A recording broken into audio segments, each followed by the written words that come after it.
Difference between arbitration and conciliation. Arbitration और conciliation के बीच में क्या क्या डिफरेंसेस हैं, क्या क्या अंतर हैं।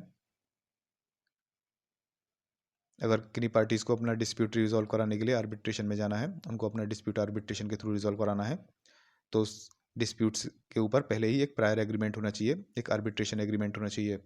मतलब अगर दो पार्टीज़ हैं, वह कोई एग्रीमेंट करती हैं कि हमारे बीच में अगर कोई डिस्प्यूट है या फिर डिस्प्यूट होगा तो हम उस डिस्प्यूट को आर्बिट्रेशन के थ्रू रिजॉल्व करेंगे, ऐसा एक एग्रीमेंट दोनों पार्टी साइन करती हैं, तभी वह आर्बिट्रेशन में जा सकती हैं। बिना इस एग्रीमेंट के वह आर्बिट्रेशन में नहीं जा सकते। ठीक है, वह अपना डिस्प्यूट आर्बिट्रेशन के थ्रू रिजॉल्व नहीं करा सकते। और जब अगर दोनों पार्टीज़ ने आर्बिट्रेशन एग्रीमेंट साइन कर लिया है तो दोनों ही पार्टीज़ उस एग्रीमेंट से बाउंड हैं, दोनों ही बाध्य हैं। अगर डिस्प्यूट होने पे कोई एक पार्टी आर्बिट्रेशन में जाती है, वह कहती है हम दोनों ने आर्बिट्रेशन एग्रीमेंट किया हुआ है इस डिस्प्यूट के ऊपर, तो दूसरी पार्टी मना नहीं कर पाएगी, उसको भी आर्बिट्रेशन में जाना ही पड़ेगा। ऐसे किसी प्रायर एग्रीमेंट की कंसिलिएशन में कोई ज़रूरत नहीं है। ठीक है, इसमें क्या होता है, कंसिलिएशन में एक पार्टी कंसिलिएशन के लिए इन्विटेशन भेजती है दूसरी पार्टी को कि हम दोनों कंसिलिएशन कर लेते हैं, ऐसा इन्विटेशन भेजती है। दूसरी पार्टी चाहे तो उसको एक्सेप्ट भी कर सकती है उस इन्विटेशन को, और वो रिजेक्ट भी कर सकती है। आर्बिट्रेशन में पार्टीज को असिस्ट किया जाता है और एक्टिवली आर्बिट्रेट भी किया जाता है, और उसके साथ साथ डिस्प्यूट को जो है आर्बिट्रल अवार्ड के द्वारा रिजॉल्व किया जाता है। ट्राइब्यूनल जो होगा, आर्बिट्रेटर्स जो होंगे, वह अपना डिसीजन देंगे आर्बिट्रल अवार्ड, जिसके थ्रू डिस्प्यूट को रिजॉल्व किया जाएगा। कंसिलिएशन में क्या होता है, पार्टीज को असिस्ट किया जाता है, हेल्प किया जाता है कि वह किसी सेटलमेंट पे पहुंच जाए, और उसके साथ साथ कंसिलेटर उनको सजेशंस भी देता है, प्रपोजल्स भी देता है। आर्बिट्रेशन में जो अवार्ड दिया गया है, जो डिसीजन दिया गया है ट्राइब्यूनल द्वारा, वह बाइंडिंग होगा, बाध्य होगा दोनों ही पार्टीज के ऊपर, दोनों ही पार्टीज को उसको मानना पड़ेगा, उस डिसीजन को, उस अवार्ड को।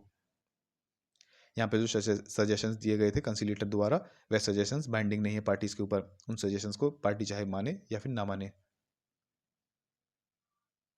यहाँ पे आर्बिट्रेशन में किसी एक पार्टी द्वारा दी गई इन्फॉर्मेशन दूसरी पार्टी को भी दी जाएगी, किसी एक पार्टी द्वारा दी गई सारी इन्फॉर्मेशन दूसरी पार्टी को भी प्रोवाइड कराई जाएगी। इसमें क्या होता है, कंसिलिएशन में अगर एक पार्टी कंसिलेटर से कहे कि मैंने जो इन्फॉर्मेशन दी है वह आपको कॉन्फिडेंशियल रखनी है, सीक्रेट रखनी है, यह दूसरी पार्टी को नहीं बताना है, तो कंसिलिएटर बाध्य है, बाउंड है उस इन्फॉर्मेशन को सीक्रेट रखने के लिए, कॉन्फिडेंशियल रखने के लिए। वह दूसरी पार्टी को उस इन्फॉर्मेशन को डिस्क्लोज नहीं करेगा, नहीं बताएगा।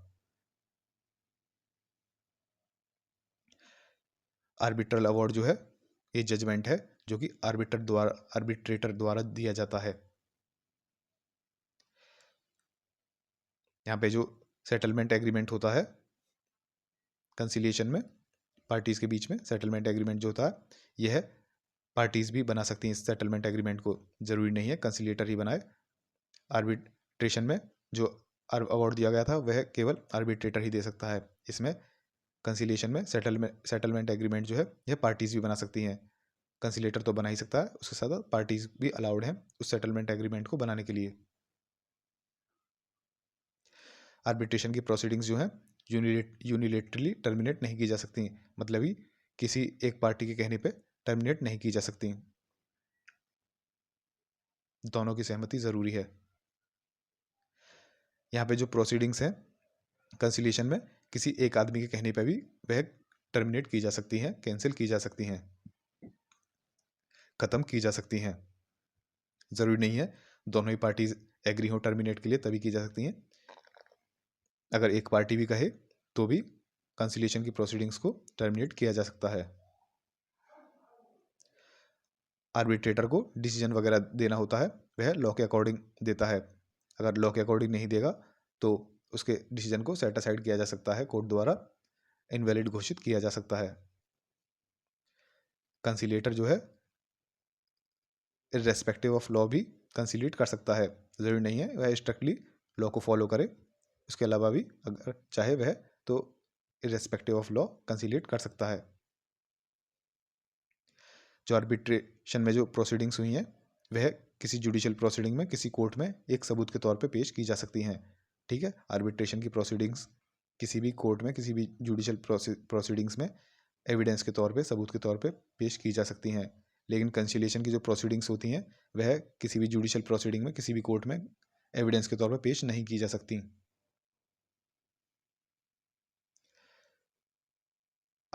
सॉरी, कंसिलिएटर के ऊपर कुछ डिसेबिलिटीज़ होती हैं, कुछ बाध्यताएं होती हैं जो कि आर्बिट्रेटर के ऊपर नहीं होती। No such disability imposed on arbitrator. वो कौन कौन सी डिसेबिलिटीज़ हैं, कौन कौन सी बाध्यताएं हैं जो कंसिलेटर के ऊपर होती हैं? Conciliator can not act as arbitrator in any arbitral proceeding और as a counsel in any judicial proceeding. Conciliator किसी भी आर्बिट्रल प्रोसीडिंग में आर्बिट्रेटर की भूमिका नहीं निभा सकता, न ही वह किसी जुडिशियल प्रोसीडिंग में किसी भी पार्टी का काउंसिल लॉयर नहीं बन सकता।